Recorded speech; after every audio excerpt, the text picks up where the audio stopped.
They brought her in wearing plain clothes, no badges, no medals, no lawyer by her side. The courtroom barely looked up. The prosecutor mocked her as a nobody, a woman pretending to be something she wasn't. But she didn't flinch. Then came a sound no one expected, the slow, deliberate footsteps of a retired general. He walked in, silent, solemn, placed a worn envelope on the judge's desk and whispered, "She saved my life twice." The courtroom fell into stunned silence. The truth was finally about to come out. Where in the world are you watching from today? If untold stories of bravery interest you, consider subscribing for more real-life legends who defied all odds. The military courtroom grew tense as Lieutenant Commander Harry Potter was escorted inside, steel cuffs catching the glare of the overhead lights. His Navy uniform was crisp, though it clung awkwardly to his lean frame, suggesting recent weight loss. His unruly hair was combed back to regulation, and though flanked by stern-faced MPs, he carried himself with unshakable calm, shoulders firm, gaze unbroken. Presiding over the tribunal, Captain Thaddeus Blackwood, Judge Advocate General, adjusted his bifocals and glanced down at the thick file before him. Defendant. Lieutenant Commander Harry Potter, he read, "You are charged under Article 106 of the Uniform, Code of Military Justice, unauthorized display of military decorations, specifically impersonating special warfare qualifications." Harry didn't blink, didn't flinch. "How do you plead?" Captain Blackwood asked. "Silence. I'll remind you," the captain warned, voice tightening, "that failure to enter a plea will be recorded as not guilty by default." As Harry subtly shifted his stance, the cuff of his sleeve lifted, just enough to expose the edge of a deeply inked tattoo, one recognized only by those who knew what it truly meant. The gallery rustled as murmurs of disbelief rippled through the room. In the third row, a silver-haired woman clutched a folded American flag to her chest and gasped audibly. From the prosecution side, Lieutenant Commander Wesley Harding stood and addressed the bench. "Your Honor," he began firmly, "the defendant's official service file confirms he worked solely in clerical operations at Norfolk Naval Station. No combat record, no Bud-S training, and certainly no assignment within any special warfare unit." Harding stepped forward, holding up a large printout. "Yet this tattoo is a near-perfect replica of the Navy SEAL trident, worn with no authorization. It mocks those who've shed blood for the right to wear it. It's not just a violation of regulation. It's a disgrace to every warrior who's earned that honor." From the back, a gruff voice called out, "Shameful!" Captain Blackwood struck his gavel once. "That will be enough." He turned to Harry. "Lieutenant Commander Potter, do you wish to retain legal counsel, or will you be representing yourself?" For the first time, Harry spoke. His voice was calm, deliberate. "I waive my right to counsel, Your Honor." A flicker of surprise crossed Blackwood's face, but he nodded. "So noted." "Prosecution, proceed." The air grew heavy. No one moved. Veterans in the gallery leaned forward, their expressions hardening with disbelief and indignation. Word had already spread and about a man daring to claim the unclaimable, to wear a mark reserved only for the few who'd passed through hell to earn it. Harding stepped forward once more, smoothing the front of his dress jacket. "The facts of this case are simple and irrefutable, Your Honor. The defendant, Lieutenant Commander Potter, bears a tattoo on his right shoulder that is an exact replica of the Naval Special Warfare insignia, commonly referred to as the SEAL Trident," Harding continued. "This symbol is earned only by those who survive the most demanding training regimen in the U.S. military and qualify as Navy SEALs." He pointed directly at Harry. "The defendant never completed such training. In fact, his official record shows 4 years of service, all in administrative positions. No deployments, no Bud-S qualification, no special warfare clearance." Harding turned back toward the bench. "Displaying this insignia isn't just inaccurate, it's an insult. To the Navy, to every SEAL who bled for that honor. And it's a direct breach of military code." Captain Blackwood gave a nod. "You may call your first witness." "The United States calls Master Chief Petty Officer Dominic Sutton," Harding announced. A grizzled veteran approached the stand. His uniform bore multiple ribbons across the chest, and his eyes held the weight of combat and time. "Master Chief," Harding began, "please explain to the court why the defendant's implied claim is categorically false." Sutton leaned toward the mic and cleared his throat. "The Naval Special Warfare community," he said, voice low but firm, "has never, not once, admitted women into Buds or SEAL teams. It's not opinion. It's fact. There are no female Navy SEALs, period. Harding motioned toward Harry. And this tattoo? Sutton's jaw clenched slightly. A mockery. Of everything we've given our lives to protect. That symbol. Men have died for it. Throughout the exchange, Harry remained still.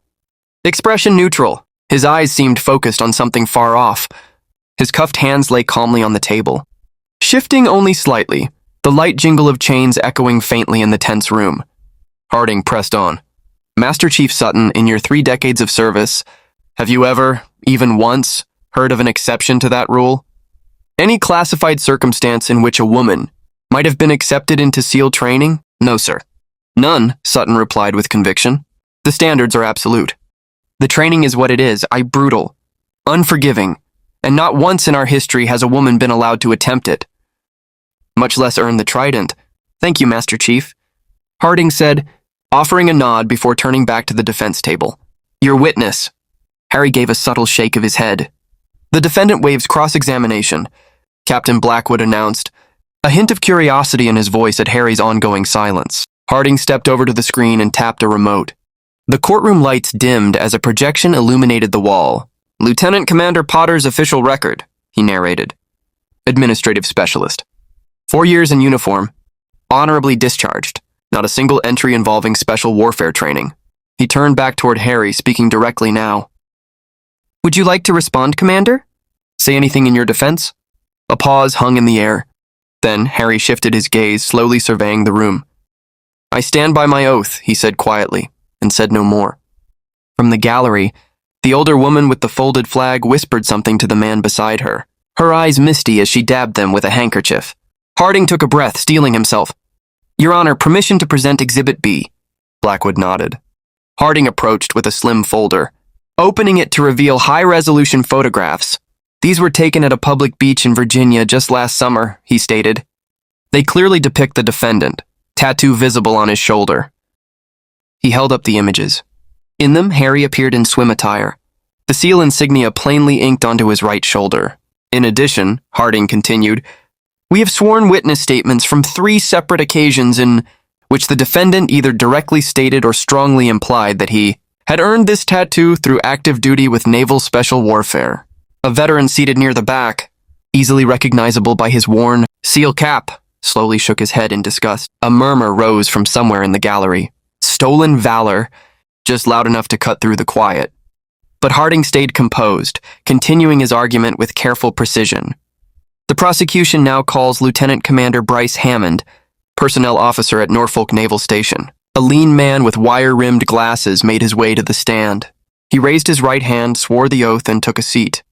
Lieutenant Commander, Harding began, did you personally examine the defendant's service file? I did, sir. And what did that record show? Hammond adjusted his glasses and referred briefly to a sheet in front of him. He entered service through Officer Candidate School, he explained. Was then assigned to Norfolk as an administrative officer. Served a full 4-year term. Received multiple commendations for performance. Honorably discharged 3 years ago. Any record whatsoever of SEAL training? Clearance? Assignment to a special warfare unit? None, Hammond replied without hesitation. No mention of training. No authorizations, no transfers, no classified detail assignments. Could any such training have happened off the record? Harding asked, leaning in slightly. Hammond shook his head firmly. Impossible. That level of training involves extensive paperwork, interagency clearance, travel orders, medical and psychological evaluations. Every piece of it would be documented. As Hammond spoke, a man in plain clothes entered the courtroom quietly. A naval intelligence officer, judging by the subtle badge clipped to his belt. He moved swiftly to the bailiff, murmured something, and handed over a sealed envelope. It passed quickly to Captain Blackwood, who opened it with practiced fingers. His face tightened almost imperceptibly as he read the contents. This court is in recess for 15 minutes, he said abruptly, rising before anyone could speak. The gallery stood in quiet confusion.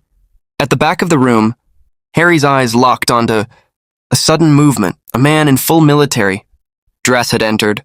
He was older, silver-haired, and decorated in a way that needed no introduction. The insignia of a vice admiral gleamed against his chest. Their eyes met across the courtroom. Harry gave the faintest of nods. 15 minutes passed. Then 20. Nearly 30. When the court reconvened, the mood had shifted entirely. Several senior officers now sat in the front row, their faces drawn and serious. As Captain Blackwood flipped through the classified pages, the color drained from his face. Each document he read seemed to add years to his expression.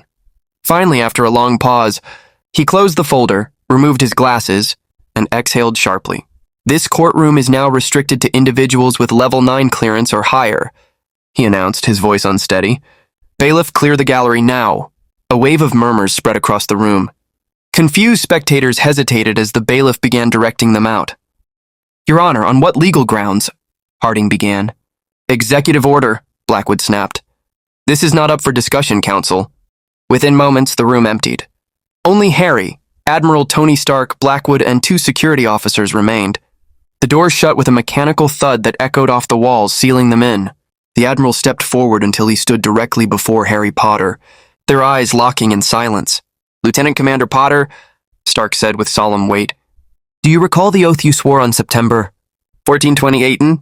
I do, Admiral, Harry replied. His voice was calm but stronger now. And are you aware that said oath remains binding, regardless of current circumstances? I've never forgotten, sir. Blackwood observed the exchange with visible tension. The black portfolio still sat closed on his desk. Admiral, he asked, voice tight, what exactly am I looking at in this file? These names, these teams, none of them exist in any record I've ever seen. Stark turned to him. Exactly, Your Honor. You were never supposed to. These operations were never intended to see the light of day. He returned his gaze to Harry. Lieutenant Commander, Potter has served this nation in places no map acknowledges. Under protocols no agency will confirm. For a program that, officially, does not exist. Blackwood gestured toward Harry's shoulder. The tattoo? He asked quietly. A field-based identifier, Stark explained. Deliberately close to the seal. Insignia to ensure operational cover, but not identical. It signals recognition among those who are cleared to know. Despite the handcuffs, Harry stood tall, posture razor straight, eyes forward. Lieutenant Commander Potter, Stark said, producing a slim black case from his pocket. Operation Phantom has been removed from all records, as per protocol. But on behalf of a grateful nation that cannot publicly thank you, I offer this. He opened the case, revealing nothing visible, and carefully pinned the air just above Harry's heart. The gesture was symbolic, but the weight behind it was undeniable. Then, stepping back, Admiral Stark raised his hand in a crisp, full salute. Blackwood found his voice. Bailiff, remove the defendant's restraints immediately. As the handcuffs were unlocked and dropped away, Harry returned the salute with precise military formality. The nature of your work remains classified beyond this room, Stark said. But those who need to know do, and they honor what you and your team gave. Captain Blackwood cleared his throat. These proceedings are dismissed. With prejudice. This case is sealed by executive authority, effective immediately. When the courtroom doors reopened, the gallery filed back into a surreal scene. Harry, now standing tall and unbound, Harding quietly gathering his notes, expression unreadable, and the once angry veterans now watching in stunned, respectful silence, as Admiral Stark walked side by side with Harry Potter, escorting him out of the chamber. What the hell just happened? One of the older veterans whispered, still staring at the courtroom doors. The Gold Star mother, who had clutched the folded flag so tightly just moments earlier, now looked on with wide, unsettled eyes as Harry passed. Her expression had shifted, no longer judgmental but uncertain, maybe even a little shaken. The room buzzed softly with speculation and half-spoken theories. But there would be no answers. The case was dismissed, sealed, and buried, no explanation offered. Down the hall, inside a secure conference room, Harry finally exhaled. 3 more Phantom operatives have gone silent, he told Admiral Stark, accepting the cup of black coffee without hesitation. His grip was firm, but the tension around his eyes betrayed the weight of what he knew. Zephyr vanished in Bangkok last month. Artemis missed her last check-in from Belgrade. That was 3 weeks ago. Someone's hunting us. Stark nodded grimly. We're aware. That's why we allowed this trial to play out the way it did. We needed to expose whoever's tracking your unit. The stolen valor charge was a smokescreen. Bait, Harry said flatly. Essential bait, Stark replied. Someone with inside access knows about Phantom. Knows about the operations, the operators, and more importantly, the tattoos. They want to wipe the slate clean.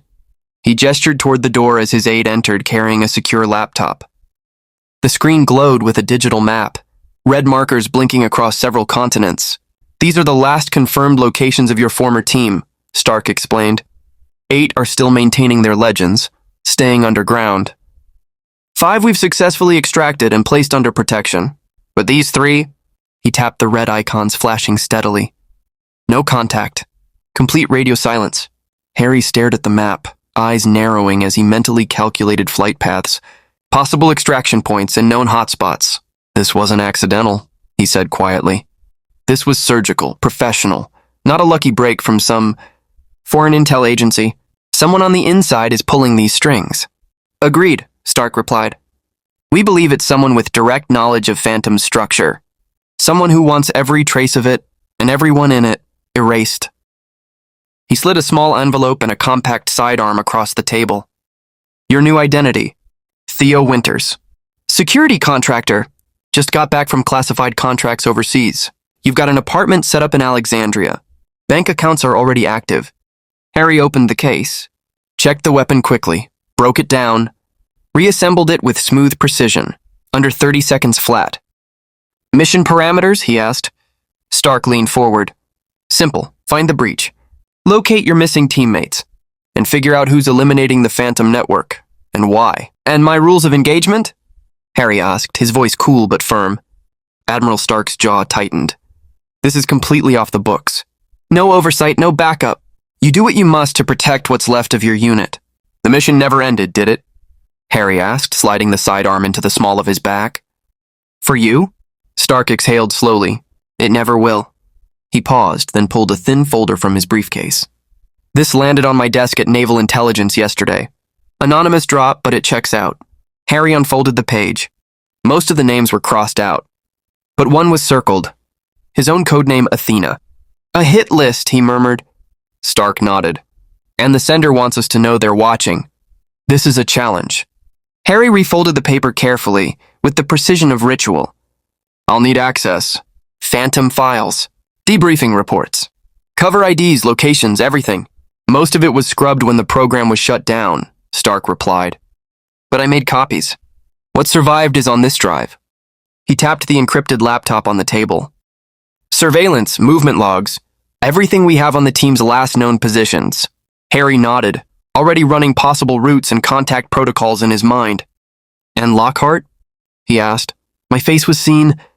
That cover's blown. Stark gave a faint smile. We're releasing a statement. Claims of emotional stress, delusions. Honorable service, but ultimately unstable. Most people will write it off as a sad mistake. A fantasy that got out of hand. And the SEALs in the gallery? They've been briefed. Told it was a misunderstanding. Tattoo looked close enough to the real thing to cause confusion, but not exact. Harry allowed the smallest smirk. The best kind of lie. Mostly true.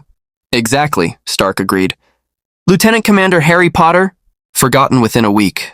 He stood, signaling the briefing was over. You've got 72 hours to build your new identity. After that, your first contact will reach out. Harry arched an eyebrow. Who made it out? Phoenix, Stark said. She's been running dark ops in Eastern Europe. Dropped out of the shadows the moment she heard what happened. Harry's composure slipped for just a second. Katniss is alive? She's waiting for you. She'll make contact at the safe house. Standard protocols. Harry straightened. I'll be ready. 2 days later, Theo Winters moved into a modest walk-up apartment in Alexandria, Virginia. To the neighbors, he was a polite private man who traveled often for work. The apartment was sparse, but curated. Framed certificates from obscure security firms, trinkets from far-off places, and blurry photos with unrecognizable faces. Nothing that could be verified, everything that could be believed. On the third night, as he disassembled and cleaned his weapon at the kitchen table, his secure phone vibrated once. A message appeared. Midnight. The address pointed to a quiet townhouse in Georgetown, buried in layers of corporate shell ownership. Harry moved in silence, checking for tails and concentric loops around the block. His habits automatic, unshakable. Exactly at midnight, he slipped in through the rear entrance. Moonlight reveals the goddess, said a voice in the shadows. But shadows guard her warriors. Harry answered without hesitation. A figure stepped forward, and despite years of hardened training, his breath caught. Katniss Everdeen, codename Phoenix, stood before him. Older, harder, a scar traced her cheekbone, her hair was cropped shorter, but her eyes, they burned with the same fire. "Athena!" she said, calling him by his old call sign. They embraced, brief but fierce. "When I heard you were arrested over the tattoo," she whispered, "I thought we'd lost you." "That was the plan," Harry replied. "Flush out whoever's coming after us by stepping into the light." 2 days later, Theo Winters moved into a modest walk-up apartment in Alexandria, Virginia. To the neighbors, he was a polite, private man who traveled often for work. The apartment was sparse, but curated, framed certificates from obscure security firms, trinkets from far-off places, and blurry photos with unrecognizable faces, nothing that could be verified, everything that could be believed. On the third night, as he disassembled and cleaned his weapon at the kitchen table, his secure phone vibrated once. A message appeared. Midnight. The address pointed to a quiet townhouse in Georgetown, buried in layers of corporate shell ownership. Harry moved in silence, checking for tails and concentric loops around the block. His habits automatic, unshakable. Exactly at midnight, he slipped in through the rear entrance. "Moonlight reveals the goddess," said a voice in the shadows. "But shadows guard her warriors," Harry answered without hesitation. A figure stepped forward, and despite years of hardened training, his breath caught. Katniss Everdeen, codename Phoenix, stood before him. Older, harder, a scar traced her cheekbone, her hair was cropped shorter, but her eyes, they burned with the same fire. "Athena!" she said, calling him by his old call sign. They embraced, brief but fierce. "When I heard you were arrested over the tattoo," she whispered, "I thought we'd lost you." "That was the plan," Harry replied. "Flush out whoever's coming after us by stepping into the light." A sly smile crept across Katniss's face. "So we're going with our usual interpretation of the rules." Harry grinned back. "Naturally." Within hours, the safe house turned into a field station. Floor plans, dossiers, encrypted files, everything spread across the walls. Years of trust allowed for fast decisions and seamless strategy. By dawn, they had a plan. "If we're right about this," Katniss said, slipping on her tactical vest, "we're taking on some serious ghosts. People who trained us. People who know everything." Harry loaded a fresh magazine into his weapon. "That's why we'll win. They know what we're capable of. They're scared of what we might expose." "You don't have to do this," she added. "Tony offered you a way out. You could vanish. Build something new." Harry touched his shoulder. The place where the unofficial tattoo still marked him. A symbol of a unit the world would never acknowledge. "We made a pact," he said quietly. "No one gets left behind." Katniss instinctively touched her own concealed ink. "For the ones we lost, and the ones we can still save." They parted with a nod, one heading west, one south, bound by mission, memory, and oath. 3 months later, rain tapped gently against stone and grass as Harry Potter stood at Arlington National Cemetery. The headstone bore no name, just a single word etched into white granite, unknown. His jacket, dark and civilian, concealed both his sidearm and the mark beneath his shirt. Behind him, quiet footsteps approached. "You picked a quiet day," said Tony Stark, coming to stand beside him. "I needed quiet. How many like this?" Tony's eyes stayed on the headstone. "Too many." 26 women went through Phantom. 17 now have stones just like this. Neither spoke for a long time. Harry finally broke the silence. 5 years ago, Hindu Kush. We huddled in that freezing hut. 8 of us! No rank insignia, no names, just faces and hands and breathing. He exhaled. 11 told us, "You are ghosts. If you die, no one comes. If you live, no one knows." He stared down at the grass. That night, we made the mark. Homemade needles. Homemade ink. A symbol we earned, not quite a trident, but close. "They denied you medals," Tony said softly. "They couldn't deny who we were." 11 died 6 months later. Her remains scattered across 3 provinces. They said she died in a training accident. Near Norfolk. Harry placed his palm on the cold stone. "We remember the truth." Tony rested a hand on Harry's shoulder. "And we carry it forward." As they stood under the soft rain, the storm that had started in silence continued gathering strength, a reckoning not of glory or revenge, but of justice for those who were never meant to be remembered. And Harry knew the mission wasn't over. It never had been. Rain pattered softly across the marble stones as Harry Potter finally turned to face Tony Stark. And now someone wants to make it 26 for 26, he said, voice low. Tony gave a single nod. The Senate Intelligence Committee begins closed-door hearings next week.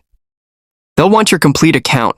Operation Blackfish, Phantom, the extrajudicial kills, Obsidian's cleanup missions, everything. Harry stood, brushing wet grass from his knees. Will any of it go public? Eventually, Tony said.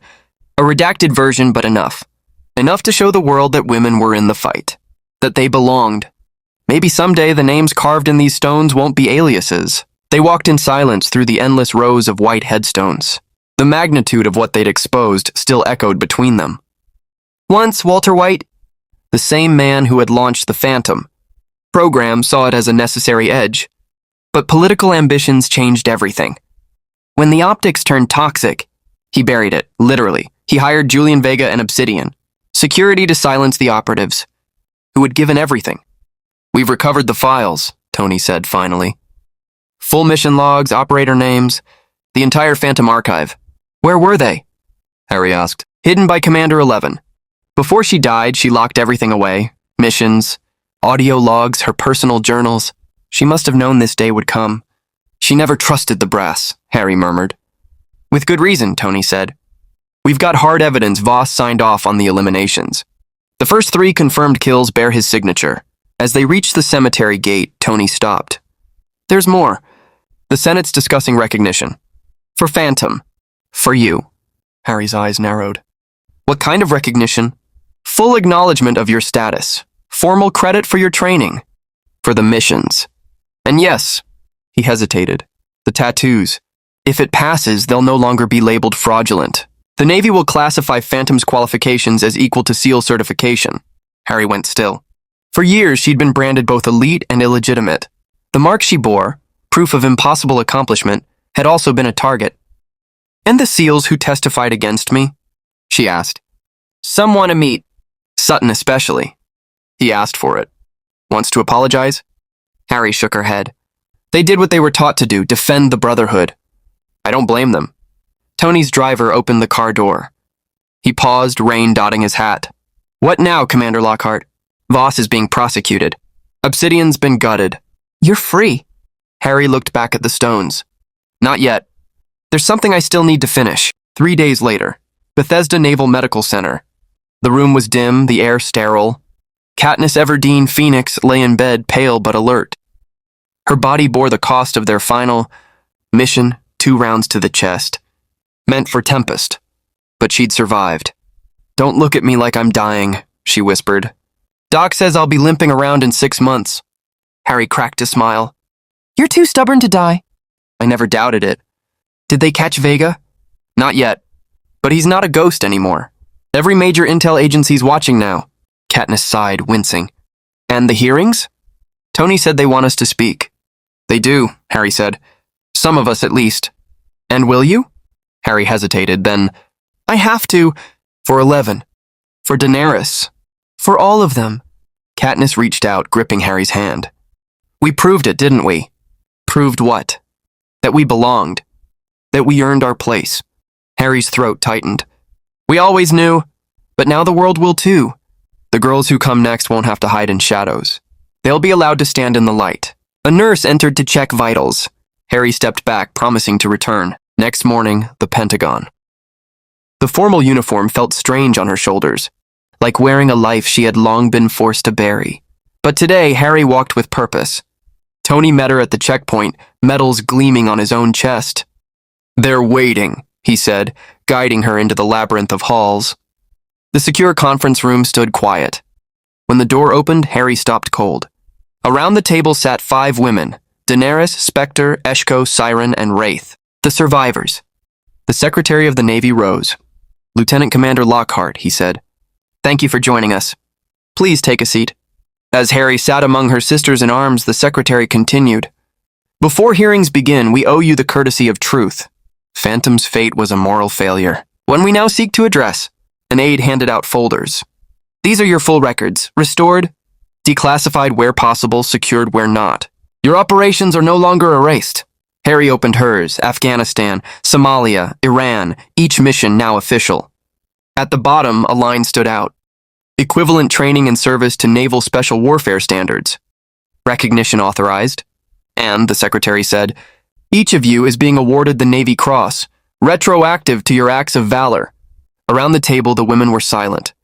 No cheers, just tears.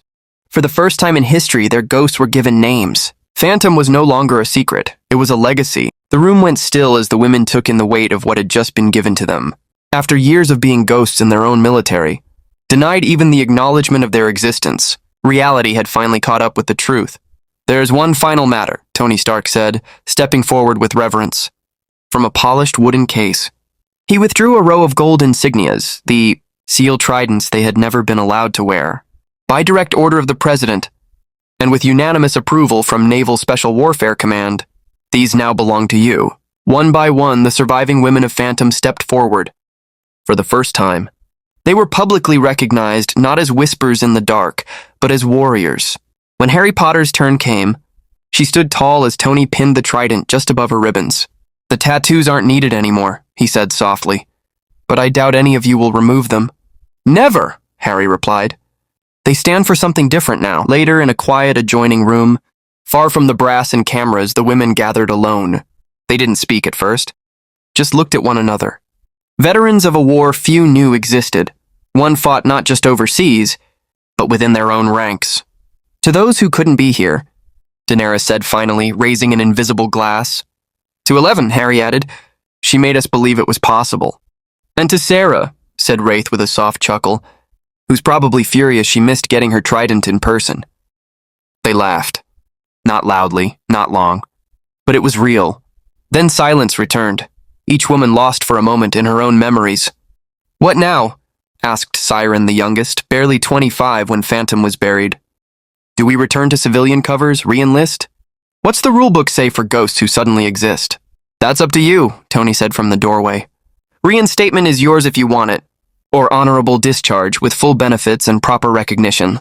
Either way, this time the decision is yours. 1 week later, Arlington National Cemetery. Harry stood again among the white rows of stone, but this time she wasn't alone. The other 5 women were beside her, along with Katniss Everdeen in a wheelchair, and Tony Stark standing quietly at their flank. They gathered in front of the nameless headstones, the only acknowledgement their fallen sisters had ever received. A cemetery official approached with a clipboard. We're ready when you are, Commander. Harry gave a nod. Workers moved in, carefully lifting the first of the plain markers. In its place would go a new stone, this one bearing a real name, real dates, and now the Navy SEAL trident. Commander 11, Harry said quietly. She would have said this ceremony wasn't necessary, that the mission was what mattered. She'd have been right, Tony agreed. But she would have also known why it's important for those who come next. The truth is always worth the cost, he added, even if it arrives too late. They moved from one headstone to the next, restoring identity where there had once been only silence. Harry felt something settle deep within. Her, a kind of closure she hadn't believed was possible. What began in a courtroom, wrists cuffed and name tarnished, had ended in a moment of justice. Long overdue, but real. At the edge of the field, an elderly woman appeared. She clutched a folded flag close to her chest. Harry recognized her immediately, the Gold Star mother from the hearing. You were there, Harry said gently. The woman nodded. My daughter, Elaine. They told me she died in training. That's all I was ever told. Codename Artemis, Harry said softly, taking the woman's hand. She saved my life in Kandahar. Best spotter I ever had. Tears welled in the woman's eyes. They're putting her real name on the stone? Harry nodded. And this, she added, touching her newly awarded trident pin. She earned this, and now she'll wear it forever. The clouds parted slightly, sunlight brushing across the stone rose now in transformation. Harry exhaled. The mission had changed, but it wasn't over.